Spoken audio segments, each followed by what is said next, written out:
babaan yung franchise fee para at least lahat ng mga tao na may Mas maraming maka-avail. mas marami pong maka-avail na yung mga taong gustong magnegosyo is makakapagnegosyo sila. Okay.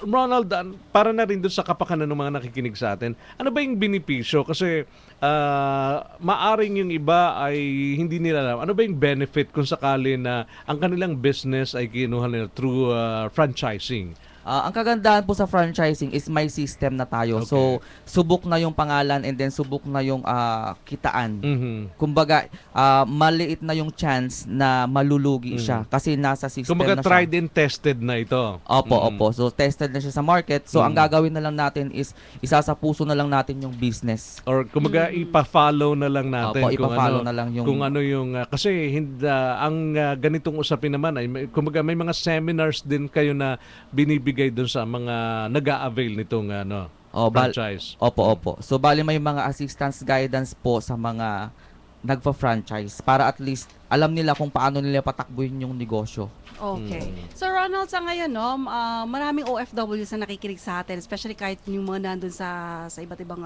panig ng Gulf countries, naka-tune in sila ngayon. Sa pagkakataon talaga ito para marinig nila, especially doon sa mga gusto na mag-for good.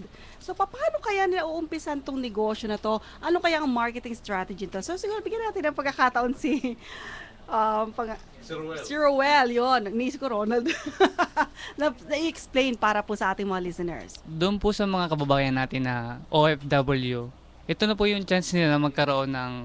Kasi time to time, yung nangyayari sa mga OFW natin, pag umuwi ng Pilipinas, hindi nila naiisip na magtayo na isang negosyo. Mhm. So this is the time na kailangan nila na magkaroon na isipin nila na kasi bumabalik sila minsan, meron sila. Mhm. And then pag-aalis, wala na naman na. sila. So from time to time, paikot-ikot lang yung nangyayari sa kanila, uuwi ng Pilipinas and then babalik na naman para mag-up ng trabaho. So why not gawin nila ito? Pag uwi nila ng Pilipinas, put sila na maliit na small business kind of franchising. Like sa company namin, in-offer namin is 2,688 lang. Mhm. So, ito yung makakatulong sa kanila. I-educate namin sila how to handle small business and then paano mag-create ng big income.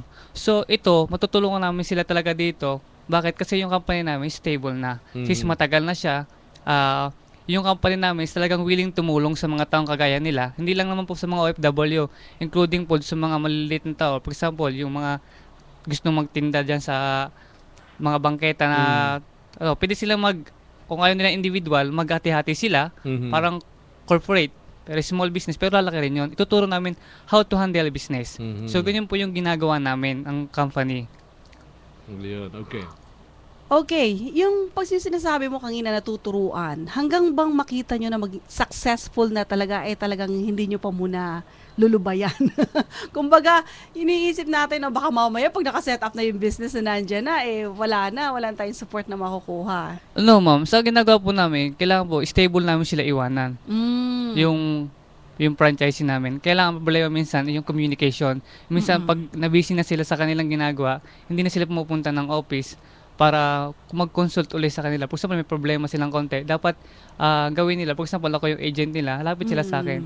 Baka may isang bagay pa ako maitutulong sa kanila o strategy na may bibigay sa kanila. Okay. So, ano namang mga products, no? Itong ino-offer nyo sa mga food carts na to? Oh, marami, ma'am. We have a burger room. Buy one, take one burger. Oo. So, we have a Pinoy Pao. It's two-in-one Pinoy Pao. concept. Yung tinatawag natin na Siopaw and Siomai. So, we have Pizza Pinoy.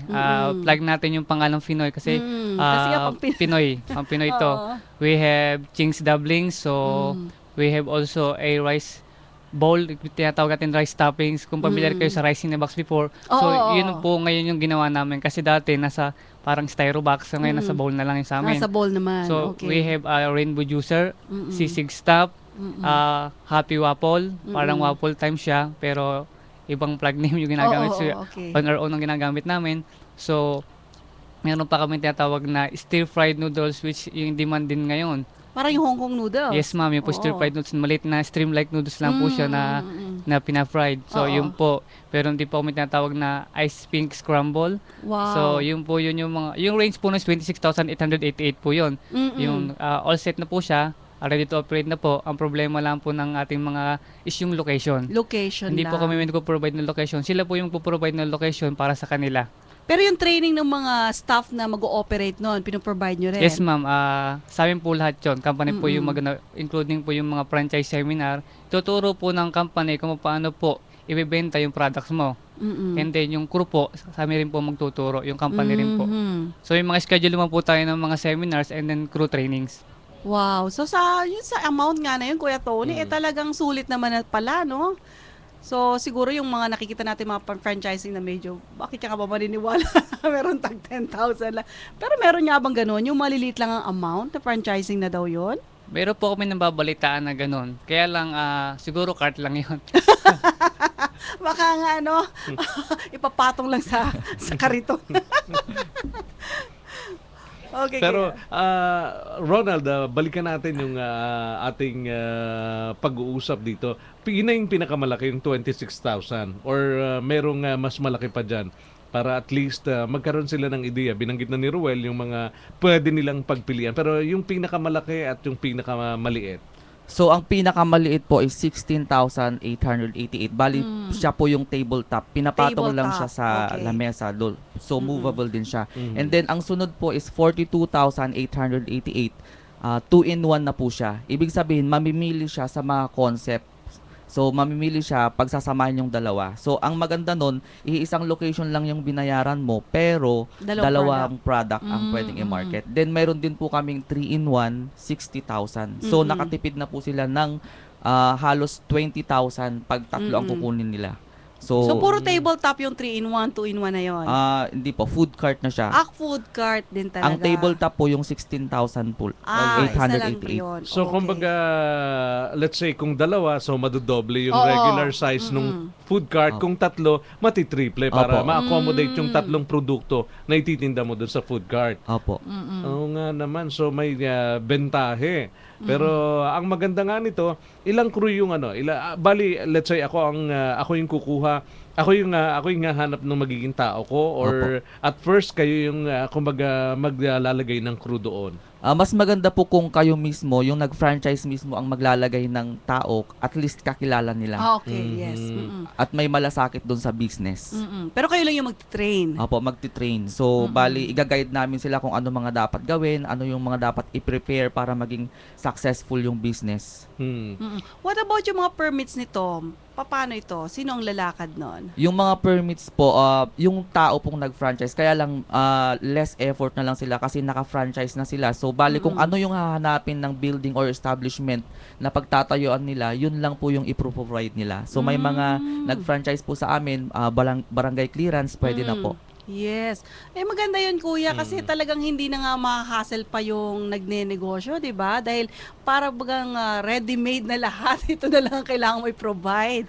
So, hindi kagaya na iba na nag-iisip, ano bang magandang negosyo ang umpisa natin? Tapos, you're starting from scratch, hindi mo alam kung saan ka mag-uumpisa. Tama po. Parang nangyayari kasi pag merong idea, gusto ko magnegosyo, kaya lang wala silang kalaman. So, nangyayari is trial and error. So, yun yung nangyayari. Tendency, babagsak yung business mo. Tendency, magkawalan ka na ng gana mag-business. So, dito po, in a small capital, may tuturo namin sa'yo talaga kung paano papalagyan yung negosyo mo. Kung baga, aalagaan namin kayo talaga dito. Kasi yung pag-negosyo po is hindi po biro yan. Kasi maglalabas talaga tayo ng capital dito eh. So, akala ng ibang business, laro lang. So, hindi po to. This is a serious matter na kailangan nating gawin kasi ito, nakasalay dito yung future natin eh. Okay. Ronald, pinapayagan ba ninyo? Kasi alam mo naman tayong mga Pilipino, para bang maliban dun sa napagkasunduan na etong cart na ito ay para dito. Pero minsan kasi parang gusto nila kung ano yung pwedeng itinda. Pinapayagan ba nyo yun? Or kung ano lang yung nasa kontrata, yun lang ang dapat nalalamanin ng iyong food cart? Napakagandang tanong po. So, bali ang ano po namin, ang food cart franchise namin is pinapayagan po naming magbenta ng ibang paninda as long as hindi siya ipapatong doon sa food cart namin. So, pwede po silang maglagay ng side table or hindi masasapawan yung paninda ng company, yung franchise. Wag lang doon ipapatong, so maglagay sila ng extra table kung may gusto silang itinda. Opo. Kahit anong pagkain. Oh, kahit banana cue, di Kahit basta may drinks din, di ba? Kung Opo. may mga extra drinks, like buko juice, na wala naman dun sa Opo. di ba? Pwede rin pala yun. Kahit anong drinks, wag lang alak. Oo nga.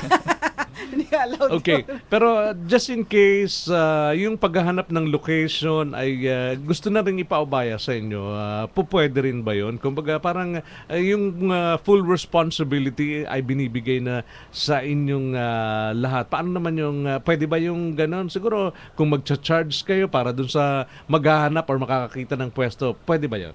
Opo, pwede po yun. So, meron po kaming may i-offer na naghahanap ng location. So, bali magbabayad lang sila ng 3,500.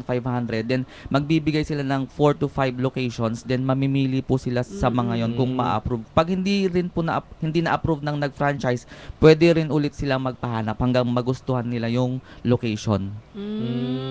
So, tama Kung wala yun. silang time Ate Grace, halimbawa, busy Oo. sila, di 3,500, kumbaga sila na yung bahalang humanap ng location. Kagaya nga ng mga nagbabakasyon nating mga OFW, especially nga, sabi ko kanina, Christmas time. Di syempre, pag uwi mo, alam nga na mauuwi ka lang para magpasarap. Nag-iisip ka rin, hindi ba? Yun naman ang mentality ng lahat nang galing sa abroad.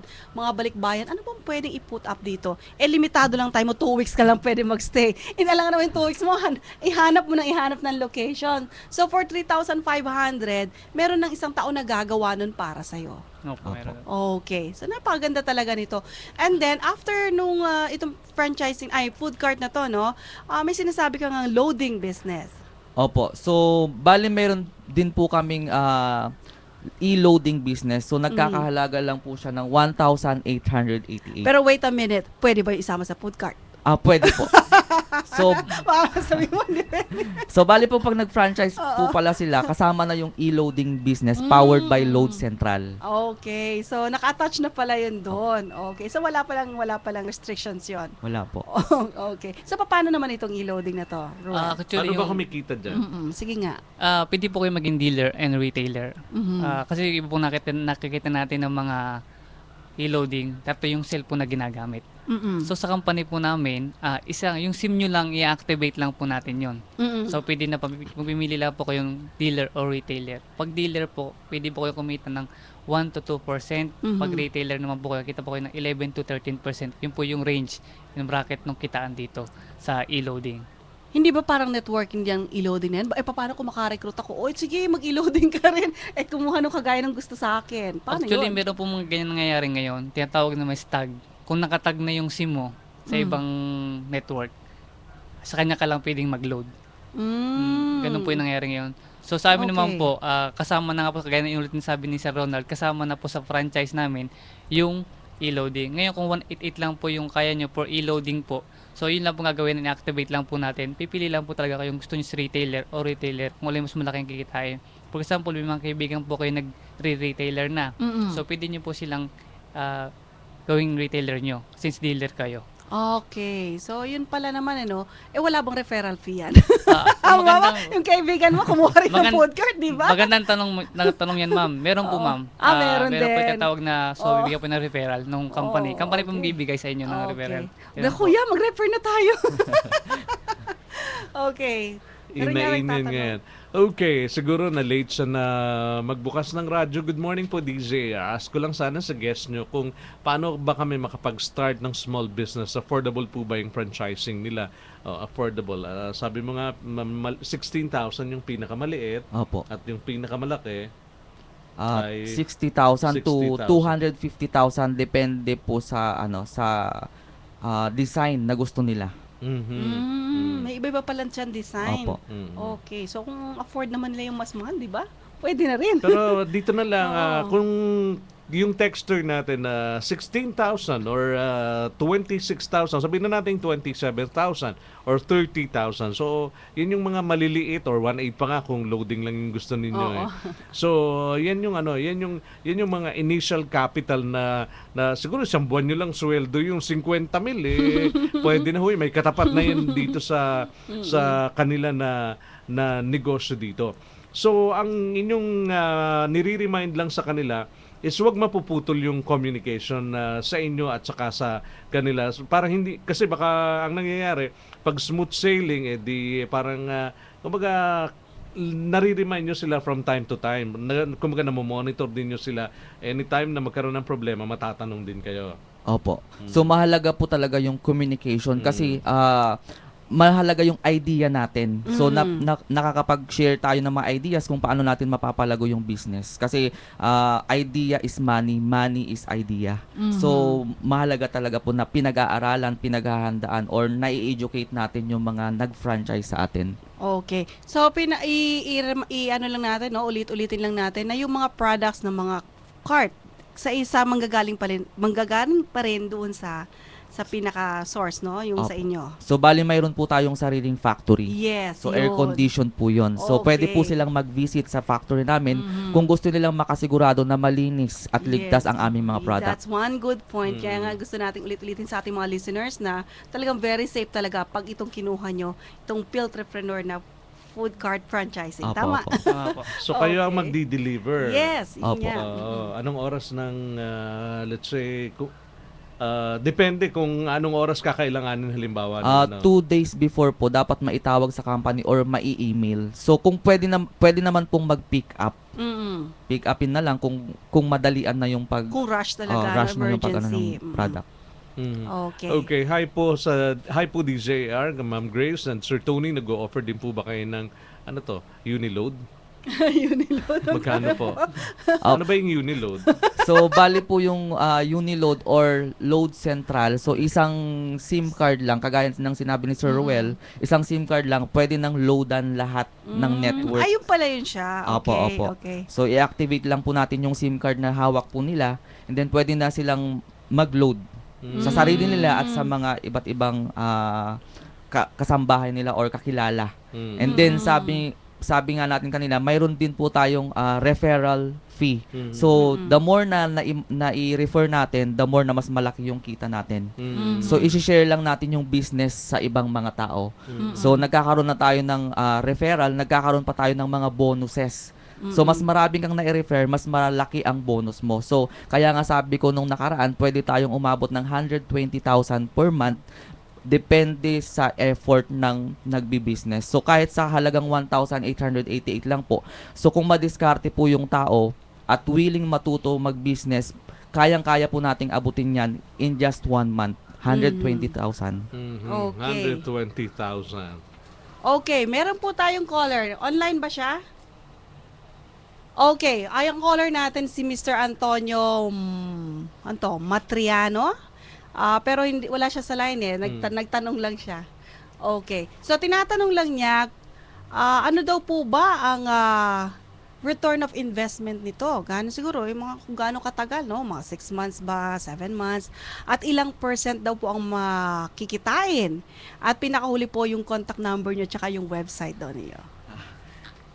Sige, sinong gusto mo magot dito? Okay, sige, sagutin mo muna, Ruel. Let's be specific, Ruel. Oo. Let's say, pinili ko yung 26,000. Tinatanong ni Mang Tony, babalik ba sa akin yun in a span of how many years or how many weeks or how many months? Ito pong sa ROI po natin, nakadepende po ito sa location natin. Sa location siya nagbe-base. Pwedeng sabihin ko sa kanya, 3 to 5 months balik sa kanya. Kaya lang, kung ang location naman hindi maganda. Oo nga, So, tama yun. Pag medyo wala ka sa matagal. prime area. Pwede mag-transfer ng location. Pwede po, sir. Mhm. Kailangan titingnan mo yung pwesto mo, hindi walang katulad o kaparehas na cart mo. Tama. For example, ang kinuha ko is Pinoy Pau. And then sa kabilang dulo, mayroong Pinoy Pau. So, kailangan po natin ng 500 meters. Yun po Gap, yung zoning. no? Yung zoning. So, yung ROI na tinatanong ni Mang Tony, that depends on the location na pinili Tsaka ninyo. yung competition niya, kuya. Dapat Yes, wala sir. siyang- Yun po yung mangyayari. Yung location talaga yung kailangan natin aralin muna bago mo i-put up yung business mo. So, dapat talaga yun makita mo muna na yung marketable talaga yung business na tayo mo sa lugar mo. Okay. Yung tinutukoy po bang food cart ng guest nyo, installment po ba yan or cash kailangan para makapag-franchise? Salamat. So cash po siya. Pero pwede po natin siyang gamitan ng credit card. Okay, so pwedeng gumamit ng credit card. O, kung may credit card kayo at yung 26 mil kaya ng pondo ng credit card ninyo, tinatanggap nila yon. Oo, pwede na yun. Talaga naman ganun ang pagdinegosyo. Talagang sa kapital, laging cash yan, kuya, no? Di ba? Okay, sige, paki-announce mo naman ang inyong contact numbers o yung website nyo. Okay. Yung sa akin po, doon po sa Batangas area. So, yung website ko po is www.affordablefoodcartviz.weebly.com. And yung number po is 0999-486-0659 and 0927-509-1427. In Metro Manila po, si Sir Ronald po yung may hawak po nung website nila. So, bali ang website po namin ay www.mynegosyo.co.cc. So, mynegosyo.co.cc. Okay. Apo, and then ang telephone number ay 736-4668 or 0949-414-9203. Okay, kung halimbawa man hindi nila nakuha ng mga listeners natin exact telephone number, they can call us here at DZAR at 638-2234, 632-2224. Mamaya iwan nyo sa akin yung mga numbers na yan, ha. Kaya dahil alam ko mamaya may mga follow-up calls yan. Magtatanong sila ng mga number nyo, so we can give them the details. Alright. Okay, naku, medyo tumakbo bigla yung oras natin. Napaka-interesting kasi ng topic natin. Pero Ate Grace, yung Oo. ating paunawa sa manggagawa bago na natin sila totally, ako din naman yung susunod Oo maya nga. ng konti. Sige. So, dun, bago kayo magpaalam, samahan niyo muna kami para dito sa aming paunawa sa mga manggagawa. Ang Philippine Embassy po sa Singapore ay sarado po sa October 26, November 1 at November 7. Kung bakit? Ito ho, ang paliwanag. The Philippine Embassy in Singapore will be closed in observance of Philippine and Singapore public holidays on October 26 and November 1 and 7. Ayan, in an announcement on its website, the embassy advised client with queries to send emails and Filipinos in distress to text or call its hotline. According to Philippine Embassy, the dates will be closed include October 26, that's Wednesday. Anong basa dyan? Deepavali, yes. Ayan, October 26, sarado ho ang Philippine Embassy sa Singapore.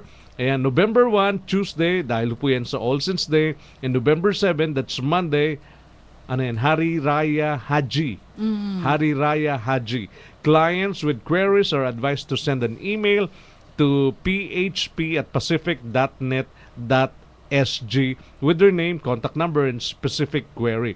Queries will be responded within 1 to 3 working days ayon po sa embahada. It added, Filipinos in distress requiring urgent and immediate assistance are advised to text or call the embassy emergency hotline 0065 9072 2797. And Deepavali marks the beginning of the Hindu New Year according to the lunar calendar. For this event, people can clean their houses and wear new clothes. Oo nga naman. So marami pa siyang binibigay na tips, no? Okay. Okay. Okay, may caller daw tayo, Kuya Tony. Sige, kasapin mo muna yung caller Isang natin. public service ito. Kaya ikaw nang muna sa kanya. Bago natin, may yung ban po sa Libya. Ano, Sige. Pagkatapos nitong ban, i-announce natin ito about ban sa Libya, i-ano natin siya, ha? Okay. So, ban on deployment in Libya stays. The Philippine government would still review the current security situation in Libya before coming out with a decision whether or not to lift the deployment ban on overseas Filipino workers following the death of Muammar Gaddafi. We will have to wait for the results of the Department of Foreign Affairs Security Assessment, Labor Secretary Rosalinda Baldos said. Philippine Overseas Employment Administration or POEA Chief Carlos Cao Jr. said that DFA and other concerned government agencies are set to meet tomorrow to discuss the situation in Libya. We will discuss the security, political, and deployment implications of the killing of Gaddafi. So until then, our OFWs will have to wait. So mga